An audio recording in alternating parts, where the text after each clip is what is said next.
High বন্ধুরা, আশা করি তোমরা সবাই খুব ভালো আছো। আমারও এই টুকটাক দিন চলেই যাচ্ছে।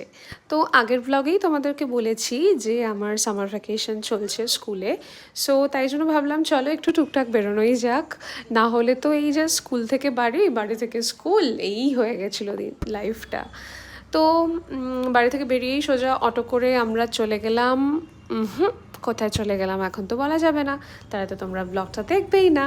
কোথায় চলে গেলাম সেটা জানতে ডেফিনেটলি তোমাদেরকে ব্লগটা পুরোটা দেখতে হবে। তো দেখতেই পাচ্ছ তোমরা সবাই যে মায়ের সাথে গল্প করতে করতে কতদিন পর মায়ের সাথে বেরিয়েছি, একটু গল্প করতে করতে চলে গেলাম আমরা আমাদের সেই ডেস্টিনেশনে। আশা করি এতক্ষণে কি তোমরা গেস করতে পারছো কোথায় গেলাম। যারা পাচ্ছ না তাদের জন্য বলেই দিই, তো আমরা চলে গিয়েছিলাম সোদপুর। এবার তো আশা করি বুঝতেই পারছো কোথায় গিয়েছিলাম।